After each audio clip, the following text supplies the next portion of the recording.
সূরা ইয়াসিন পাঠ করে সন্তানের শরীরে আপনি ফু দিন। সন্তান বাধ্য হবে সব পরীক্ষায় একেবারে প্রথম স্থান অধিকার করে। আপনি আপনার সন্তানকে নিয়ে দুশ্চিন্তার মধ্যে পড়ে গিয়েছেন, সন্তান অবাধ্য, কোনোভাবেই বাধ্য হচ্ছে না, পরীক্ষায় কোনোভাবেই ভালো ভালো রেজাল্ট আপনাকে উপহার দিতে পারছে না, দুশ্চিন্তার কারণ নেই। আপনি সূরাতুল ইয়াসিন পাঠ করুন, পাঠ করে সন্তানের শরীরে ফু দিন। সন্তান বাধ্য হবে, মন গলে যাবে, নরম হয়ে যাবে, আপনার কাছে এসে বলবে, বাবা আমি আর খারাপ কাজ করব না, আমি অন্য পথে যাব না, আমি সব সময় তোমার কথা মানবো, শুনবো, যা বলবা তাই আমি করব। সে স্কুলে যাবে, মাদ্রাসায় যাবে, মক্তবে যাবে, কলেজে যাবে, সব কথা আপনারা শুনবে প্রিয় ভাই বোনেরা। তারপরে পরীক্ষায় ভালো ভালো রেজাল্ট আপনাকে উপহার দিতে পারবে যদি আপনি সূরাতুল ইয়াসিন পাঠ করে সন্তানের শরীরে আপনি ফু দিতে পারেন। প্রিয় ভাই বোনেরা, খুবই দামি এবং গুরুত্বপূর্ণ আমলটি। আপনি এভাবে আমল করে আপনার সন্তানের শরীরে ফু দিন, দেখবেন আপনার সন্তান বাধ্য হবে, আপনার সন্তানের মেধাশক্তি রব্বে কারীম বৃদ্ধি করে দেবেন, আপনার সন্তানের সামনে কম্পিউটার ফেল হয়ে যাবে যদি পরিপূর্ণ বিশ্বাস এবং আস্থা নিয়ে আপনি আমলটি করতে পারেন। আর যদি মনে মনে সন্দেহ থাকে যে কত চেষ্টা করেছি সন্তানের জন্য, মেধা বৃদ্ধি করার জন্য, বাধ্য করার জন্য, হুজুরের কাছে গিয়েছি, কবিরাজের কাছে গিয়েছি, ডাক্তারের কাছে গিয়েছি, সব জায়গায় যাওয়া শেষ, এখন সামান্য এই আমলটি কি হবে, এরকম সন্দেহ যদি থাকে তাহলে কিন্তু আপনি উপকৃত হতে পারবেন না। প্রিয় ভাই বোনেরা, পরিপূর্ণ বিশ্বাস এবং আস্থা নিয়ে আমলটি করুন, দেখবেন আপনার সন্তান বাধ্য হবে, আপনার সন্তান আপনার কাছে এসে সব কিছু বলবে যে বাবা আমি এই কাজ করব, ভালো কাজ করব। সে আর অবাধ্য হবে না, অবাধ্য থাকবে না, মেধা শক্তি বৃদ্ধি পাবে, স্মরণ শক্তি বৃদ্ধি পাবে, পড়া লেখা যা মুখস্থ করবে আর ভুলবে না ইনশাআল্লাহ, যদি বিশ্বাস নিয়ে আমলটি করতে পারেন। প্রিয় ভাই বোনেরা, অভিভাবকদের অনেক আশা আকাঙ্ক্ষা থাকে, বাসনা কামনা থাকে যে সন্তানকে নিয়ে অনেক উচ্চ ডিগ্রি সন্তানকে করাবে, উচ্চ ডিগ্রি অর্জন করাবে, অনেক কষ্ট করে থাকে। এই জন্য টাকা না থাকলেও কর্জ করে, ধার করে, তারপরে সন্তানকে লেখাপড়া করানোর চেষ্টা করে যে সন্তান উচ্চ ডিগ্রি অর্জন করবে, ডাক্তার হবে, পাইলট হবে, জজ হবে, ব্যারিস্টার হবে, ইঞ্জিনিয়ার হবে। এভাবে অনেক আশা আকাঙ্ক্ষা সন্তানকে নিয়ে উচ্চ ডিগ্রি অর্জন করলে অনেক ভালো ভালো কিছু করতে পারবে। দেখা যায় একটি সন্তান বা দুটি সন্তান এর মধ্যে একটি অবাধ্য, তাহলে অভিভাবকের আর চিন্তা শেষ থাকে না, অভিভাবকের মান সম্মান নষ্ট হয়ে যায় যদি সন্তান অবাধ্য হয়। প্রিয় ভাই বোনেরা, এই জন্য অবাধ্য সন্তানকে বাধ্য করুন একেবারে খুব সহজেই। আপনারা দুশ্চিন্তা করতে হবে না, কোনো হুজুরের কাছে যেতে হবে না, কবিরাজের কাছে যেতে হবে না। প্রিয় ভাই বোনেরা, আপনার জানা থাকলে বলুন তো, হুজুরের দরদ বেশি আপনার সন্তানের জন্য, কবিরাজের দরদ বেশি আপনার সন্তানের জন্য না আপনার? আপনি হুজুরের কাছে গিয়েছেন, যাবেন, আরো বেশি যাবেন, আমি নিষেধ করি না, কিন্তু সন্তানের জন্য, সন্তানের ভালোর জন্য আপনি নিজে অভিভাবক আপনি একটা আমল করে দেখুন। আপনার টাকা আছে, হুজুরকে টাকা দিয়েছেন, হুজুরে পানি পড়া দিয়েছে, তেল পড়া দিয়েছে, ফু দিয়ে দিয়েছে, হুজুরকে আপনি 5,000 টাকা দিলেন, 10,000 টাকা দিলেন, হুজুরে আপনার সন্তানকে ফু দিয়ে দিল, তাতে যে কাজ হবে, এর চেয়ে আপনি বাবা অভিভাবক হয়ে আপনি যেরকম পারেন সেই রকম করে যদি আপনি আমলটি করে সন্তানের শরীরে ফু দিতে পারেন, সন্তানের জন্য আমলটি করতে পারেন, দোয়া করতে পারেন, সেটা বেশি কার্যকারী হবে। তার কারণ সন্তানের জন্য একটি মন নিগ্রানো, মন থেকে দরদ মাখা একটি দোয়া আসবে, হুজুরের আসবে না, কবিরাজের আসবে না। প্রিয় ভাই বোনের জন্য, সন্তানের জন্য আপনি অভিভাবক, আপনি দুশ্চিন্তায় পড়ে গেছেন, সেই দরদ মাখা মন নিয়ে, ব্যথিত মন নিয়ে আপনি আমলটি করুন, দেখবেন কাজ হয়ে গেছে। অভিভাবকের দোয়া, পিতামাতার দোয়া সন্তানের জন্য সাথে সাথে কবুল হয়ে যায়। বিন্দু মাত্র দেরি করেন না রব্বে কারীম, সাথে সাথে দোয়া কবুল করে নেন। প্রিয় ভাই বোনেরা, এর জন্য সন্তানের জন্য আপনি নিজেই দোয়া করুন, আমল করুন, দেখবেন সন্তান বাধ্য হবে, সন্তানের মন গলে যাবে, নরম হয়ে যাবে, যা বলবে সব কথা শুনবে, মানবে, সব কথা শুনতে চাইবে। প্রিয় ভাই বোনের, আমলটি কেমন করে করবেন আমি আপনাদেরকে বলে দিচ্ছি। আমলটি করার পূর্বে আপনাকে উত্তম রূপে অজু করতে হবে। অজু থাকলে তো ভালো, অন্যথায় উত্তম রূপে অজু করবেন, তারপর পবিত্র স্থানে বসবেন আপনার সন্তানকেও সামনে নিয়ে। সন্তান যদি অজু পারে তাহলে অজু করিয়ে সামনে বসাবেন, অন্যথায় আপনি অজু দেখিয়ে দেখিয়ে দিবেন যে হাত ধো, মুখ ধো, তারপরে কানে পানি দাও, যে নিয়মগুলো রয়েছে অজু করার ক্ষেত্রে সেই নিয়মগুলো তাকে দেখিয়ে দেবেন, তারপর সে অজু করবে। আপনার সামনে বসাবেন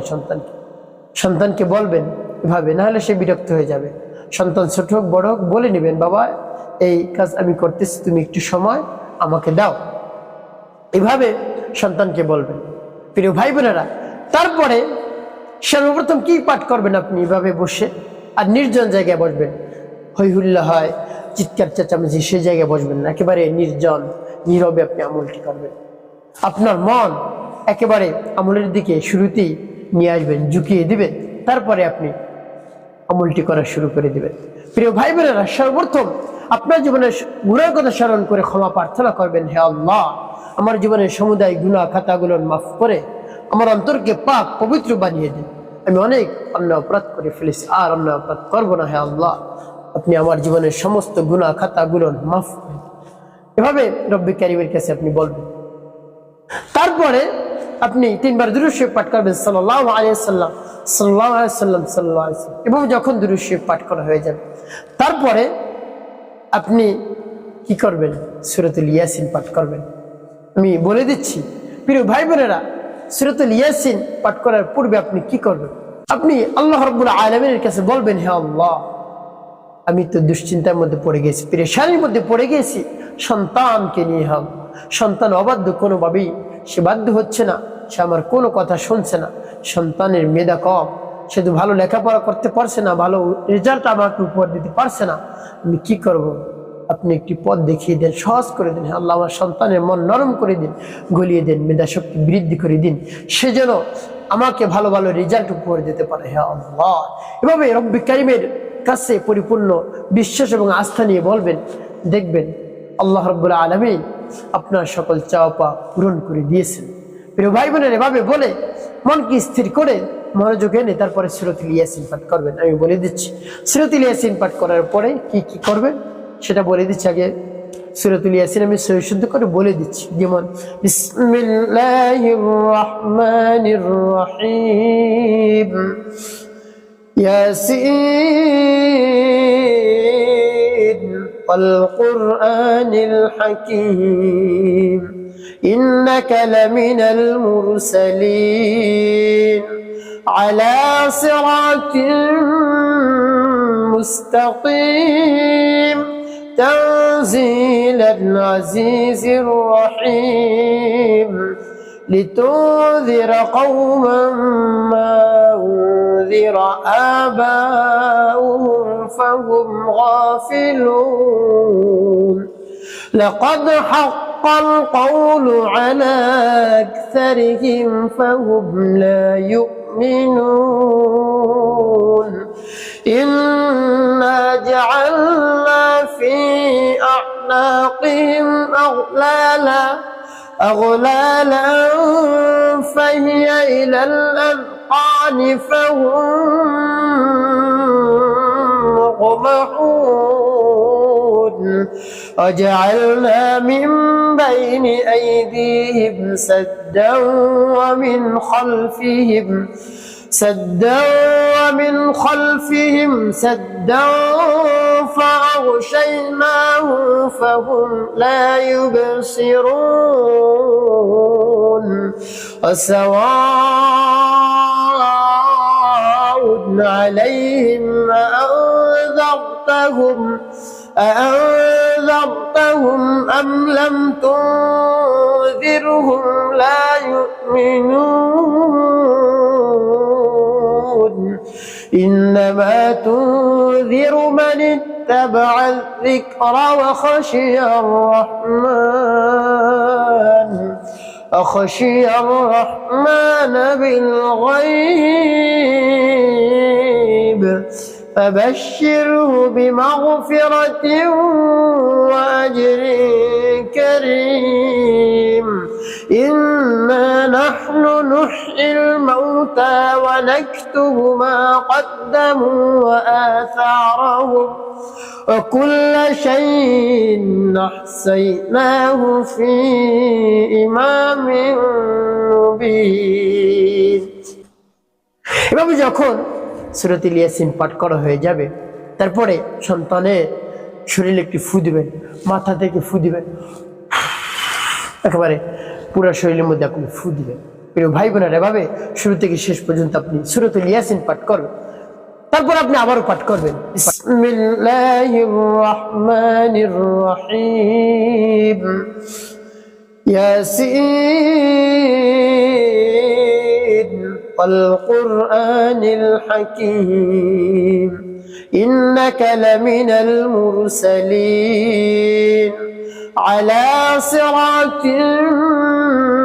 মুস্তাকিম تنزيل العزيز الرحيم لتنذر قوما ما أنذر آباؤهم فهم غافلون لقد حق القول على أكثرهم فهم لا يؤمنون إنا جعلنا في أعناقهم أغلالا فهي إلى الأذقان فهم مقمحون وجعلنا من بين أيديهم سدا ومن خلفهم سدا فأغشيناهم فهم لا يبصرون وسواء عليهم أأنذرتهم أم لم تنذرهم لا يؤمنون إنما تنذر من اتبع الذكر وخشي الرحمن بالغيب فبشره بمغفرة وأجر كريم إنا نحن نحيي الموتى ونكتب ما قدموا وآثارهم وكل شيء أحصيناه في إمام مبين পাঠ করার শেষে আবার একটু ফুল তারপর আপনি মনে দরদ নিয়ে আবার পাঠ করবেন বিসমিল্লাহির রহমানির রহিম ইয়াসিন ওয়াল কুরআনিল হাকীম ইন্নাকা লামিনাল মুরসালিন আলা সিরাতিন মুস্তাকিম تنزيل العزيز الرحيم لتنذر قوما ما أنذر آباؤهم فهم غافلون لقد حق القول على أكثرهم فهم لا يؤمنون إنا جعلنا في أعناقهم أغلالا فهي إلى الأذقان فهم مقمحون وجعلنا من بين أيديهم سدا ومن خلفهم سدا فأغشيناهم فهم لا يبصرون وسواء عليهم أأنذرتهم أم لم تنذرهم لا يؤمنون إنما تنذر من اتبع الذكر وخشي الرحمن بالغيب فبشره بمغفرة وأجر كريم إنا نحن نحيي الموتى ونكتب ما قدموا وآثارهم وكل شيء أحصيناه في إمام مبين قرأ শেষ আবার একটু প্রিয় ভাই বোনেরা এখন বলতে পারেন হুজুর অনেক সময় লাগবে সূরাতুল ইয়াসিন আপনি কোরআন শরীফ খুলে খুলে দেখে পড়বেন মাত্র 5 থেকে 7 মিনিট সময় লাগবে বেশি সময় লাগবে না আপনার সমস্যাও তো অনেক বড় অনেক দীর্ঘদিন যাবত আপনি কষ্টে ভুগছেন সন্তান অবাধ্য অনেক জায়গায় দৌড়দৌড়ি করেছেন কষ্ট করেছেন লাভ হয় না আপনি যে আমলটি করে দেখুন একটু সময় ব্যয় করুন আপনি 30 মিনিট সময় হাতে নিন সূরাতুল ইয়াসিন এভাবে পাঠ করে সন্তানের শরীরে ফু দিন প্রিয় ভাই বোন এভাবে যখন সূরাতুল ইয়াসিন পাঠ করে ফু দেওয়া হয়ে যাবে সর্বশেষ নবীজি সাল্লাল্লাহু আলাইহি ওয়াসাল্লামের মহব্বত নিয়ে ভালোবাসা নিয়ে 7 বার দুরূদ ইব্রাহিম পাঠ করবেন একবার কম যেন না হয় খেয়াল করবেন আল্লাহুম্মা সাল্লি আলা মুহাম্মাদ ওয়া আলা আলি মুহাম্মাদ কামা সাল্লাইতা আলা ইব্রাহিম ওয়া আলা আলি ইব্রাহিম ইন্নাকা হামিদুম মাজিদ আল্লাহুম্মা বারিক আলা মুহাম্মাদ ওয়া আলা আলি মুহাম্মাদ কামা বারাকতা আলা ইব্রাহিম ওয়া আলা আলি ইব্রাহিম ইন্নাকা হামিদ اللهم صل على محمد وعلى ال محمد كما صليت على ابراهيم وعلى ال ابراهيم انك حميد مجيد اللهم بارك على محمد وعلى ال محمد كما باركت على ابراهيم وعلى ال ابراهيم انك حميد اللهم صل على محمد وعلى ال محمد كما صليت على ابراهيم وعلى ال ابراهيم انك حميد مجيد اللهم بارك على محمد وعلى ال محمد كما باركت على ابراهيم وعلى ال ابراهيم انك حميد اللهم صل على محمد وعلى ال محمد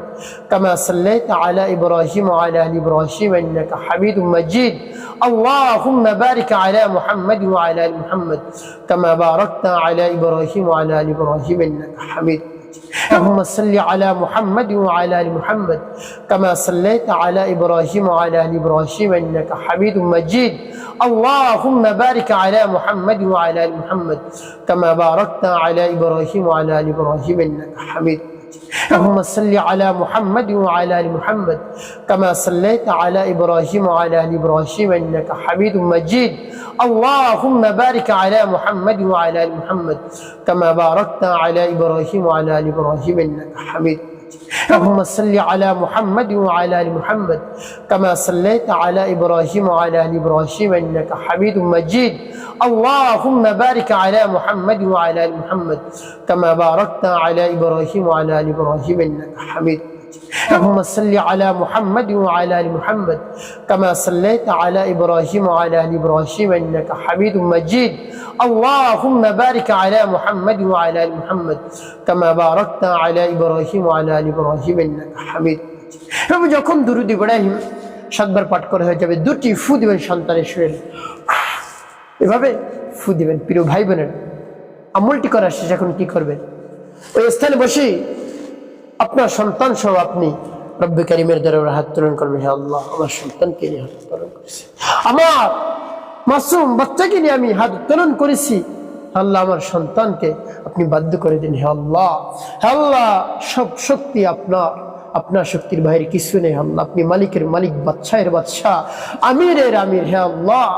আপনি শক্তিধরের শক্তিধর হে আল্লাহ আপনার শক্তির বাইরে কিছুই নেই সব কিছু আপনি করে থাকেন যা কিছু দরকার আপনি করেন হে আল্লাহ আপনার শুধু একটি ইশারা যথেষ্ট আল্লাহ আপনি আমার সমস্যার সমাধান করে দিন হে আল্লাহ আমার সন্তান অবাধ্য তার মনকে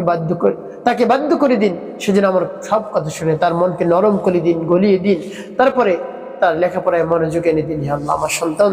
ভালো ভালো রেজাল্ট আমাকে উপহার দিতে পারছে না তার মেধা শক্তি বৃদ্ধি করে দিন স্মরণ শক্তি বৃদ্ধি করে দিন সেজন্য যা পড়ে সব কিছু মনে থাকে স্মরণ থাকে সেরকম ব্যবস্থা আপনি করে দিন অন্যথায় আমি তো অস্থির হয়ে পড়েছি আমি অনেক কষ্ট করতেছি আল্লাহ আপনি আমার সন্তানকে